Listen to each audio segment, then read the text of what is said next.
Good morning, this is Angela with Parkrose Permaculture. I am trying again to make a video. I made one a little bit earlier this morning and I got back in the house to upload it and there was a problem with my microphone. So I'm back for a second take. The chickens are going to be pretty active in the garden this morning. They've been real clucky. We added a pullet yesterday and two of my hens are Yes, I know, honey. They're trying to let me know they have feelings about a new member of the flock.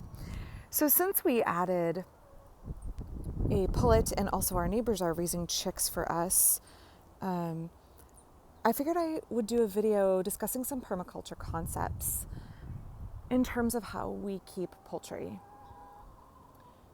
So come over here and you can look at my chickens for a second while I talk. So in permaculture, which is a design methodology and philosophy for gardening and for, that's John Cena, my Brahma, for gardening and for life and for societal interactions and for how we build communities and for engineering buildings and towns. In permaculture, there are 12 principles where you utilize these principles in your design process in order to maximize sustainability, resilience, build a community and a landscape that is mutually beneficial to people and to nature while reducing workload and increasing yields for humans. Oh, there are some Anna's hummingbirds fighting behind me. So if they get closer, maybe you'll be able to hear them. Yeah, there's a lot of things blooming right now that the Annas are interested in and they get a little territorial. So, okay, so applying permaculture principles to design, like I said, it reduces your workload and it increases your yield. So the first permaculture principle is observe and interact. We knew when we bought our house 11 years ago, we wanted chickens. My eldest child is now 17 and she really wanted chickens. I did too, I've always wanted them. So the first thing we did was we got a used coop off of Craigslist that came with 3 hens for next to nothing. You can see it here behind our summer kitchen.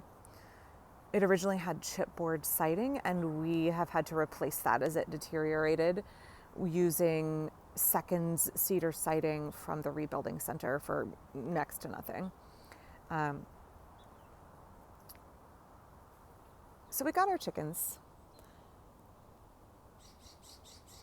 We put the coop in the back because it's tall and I didn't want to block the sun, and I thought I'll use this as a trellis for my Concord grapes and I can grow roses up over it. But I don't want it to block the sun from other things. So we put the chicken coop way back here. In observing and interacting, I will say that if I had to do it over again, I would move the coop up here. Here, probably. Or right there.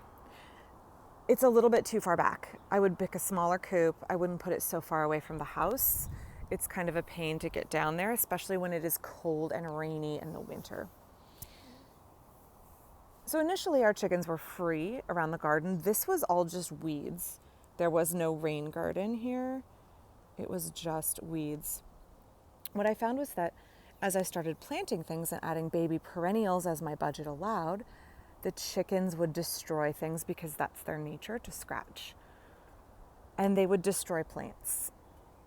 And then also, once we added this pergola over here, pan back over here, the chickens would hide under it when it rained and pooped right outside my back door, and it was a giant pain.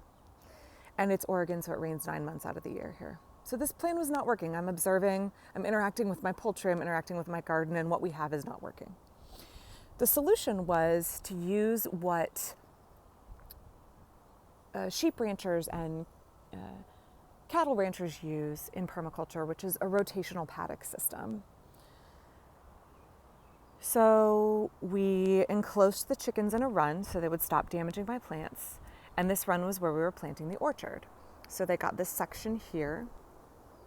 And we used free, repurposed, however we could come across it, materials to build our fencing. So there's chain link, there's hog wire. We have free metal posts and free, oh, look, there's Anna's hummingbird. I wonder if you can see her. Okay, I'm gonna go a little closer. Free wooden posts that we could get off Craigslist or by the side of the road, and we built our fence.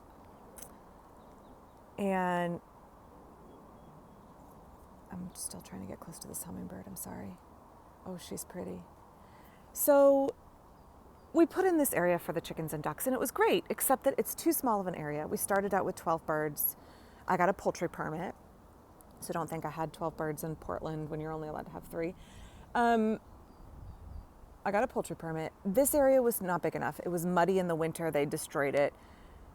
So we ended up adding a second area. So I'm using this rotational system. So again, using free fencing, I added this area here. And so we had two sections.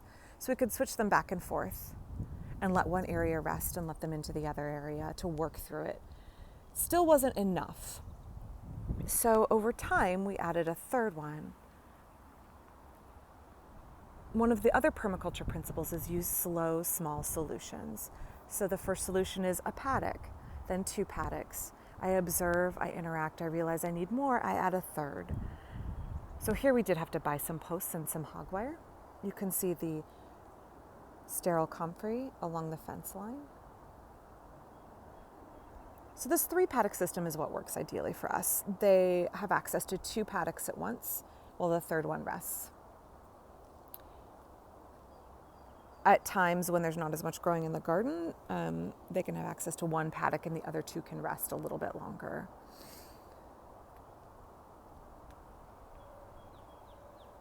So in designing this way, I didn't put in a permanent wooden fence with sunk concrete footers for my fence posts.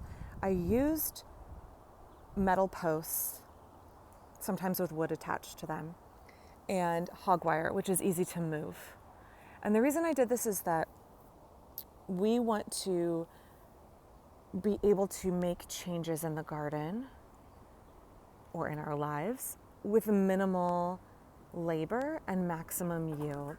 And oh, there's a duck getting up in the grill and I pull it. Okay. So I decided to pick a temporary solution, test it out and see if it worked. So the fencing is all fencing we can move.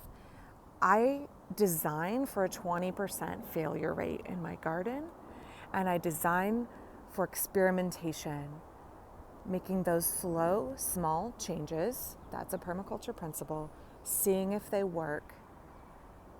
If they don't work, following the permaculture principle of